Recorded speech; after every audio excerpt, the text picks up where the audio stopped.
میں مختصراً عرض کرتا ہوں کہ اگر کسی پہ قضا نمازیں باقی ہوں تو سنت غیر موقدہ اور نوافل چھوڑے گا وہ، ورنہ یہ قبول نہیں ہوتے. ٹھیک ہے نا. سنت غیر موقدہ کون سی ہیں؟ عصر سے پہلے کی 4، عشاء سے پہلے کی 4، ان کو چھوڑ دیں، ان کی جگہ قضا نماز. اور جتنے نوافل نماز میں ان کو چھوڑ کے ان کی جگہ قضا نماز پڑھ دیں. سنت موقدہ کے بارے میں علماء نے یہ فرمایا کہ اس کو ترک نہ کیا جائے، اس کو ادا کرے، باقی یہ آپ سنن غیر موقدہ نوافل ترک کریں گے. دوسرا آپ نے فرمایا آسان طریقہ کیا ہے؟ پہلے حساب کا طریقہ ہوتا ہے. لڑکا جو ہے وہ 12 سے 15 سال کے درمیان شرعی اعتبار سے بالغ ہوتا ہے. 12 سے 15 سال کے درمیان جب احتلام ہو جائے وہ ایڈلٹ کہلائے گا شرعی اعتبار سے. ورلڈ وائڈ قانون کے اعتبار سے 18 ایئرز اولڈ آپ کو پتہ ہے ایڈلٹ ہوتا ہے، بالغ ہوتا ہے. لیکن ہمارا مذہب 12 سے 15 سال کے درمیان. یا شادی کر دی 12 سے 15 سال کے درمیان، اس کی وائف پیگننٹ ہو گئی تو یہ بھی علامت ہے کہ جی وہ بالغ ہو چکا ہے. لیکن اگر 12 سے 15 سال کے درمیان یاد نہ ہو تو 15 سال کے بعد بالغ ہے.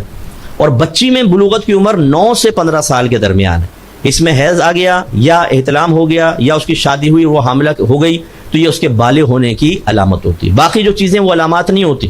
ٹھیک ہے نا. جسم میں تغیر، تبدیلی پیدا ہونا، بچے کی مونچھیں نکل آنا، داڑھی جلدی نکل آئی، اس سے بالغ ہونے کا کوئی تعلق نہیں ہے. اس سے ہے جو میں نے آپ کو بتایا. تو اگر بچی کو بھی 9 سے 15 سال کے درمیان یاد نہیں تو 15 سال کے بعد تو وہ بالغ ہے. تو بالغ ہو جانے کے بعد شرعی احکام ہماری طرف متوجہ ہوتے ہیں. تو اگر کسی کو یاد نہیں ہے تو 15 سال کے بعد سے حساب کر لیں. اندازہ کرنا ہوتا ہے کیونکہ ہمیں نہیں پتا ہوتا کتنی نمازیں نکلی ہیں یا کتنے روزے چھوٹے ہیں. بعض اوقات لوگ حساب نہیں کرتے.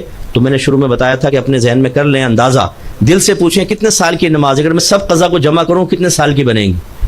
6 مہینے، سال، 2 سال، 3 سال، 4 سال. جہاں دل مطمئن ہو جائے کہ اس سے زیادہ نہیں، بس وہ لکھ لیں.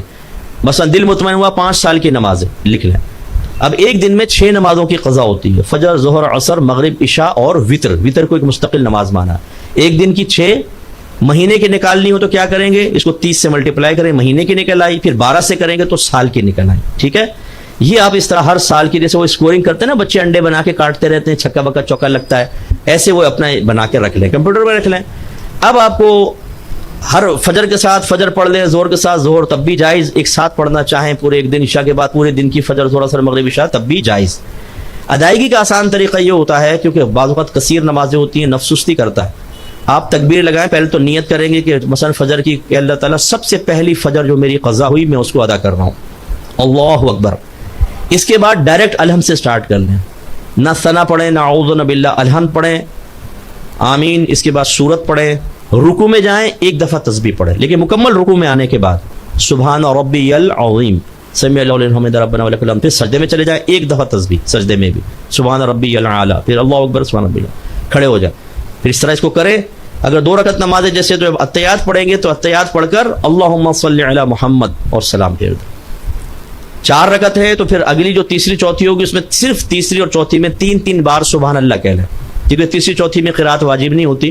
تیسری میں سبحان اللہ سبحان اللہ سبحان اللہ رکوع میں، اور ایسی نماز کمپلیٹ کر کے وطر کے اندر جب آپ تیسری رکعت میں پڑھیں گے تو دعائے قنوت کی جگہ آپ صرف رب اغفر لی، رب اغفر لی، رب اغفر لی 3 دفعہ یا اللہم اغفر لی، اللہم اغفر لی، اللہم اغفر لی کر لیں اور رکوع کر دیں. یوں مختصر ہو جاتی ہے نماز اور آپ آسانی سے ادا کر لیں گے. ٹھیک ہے.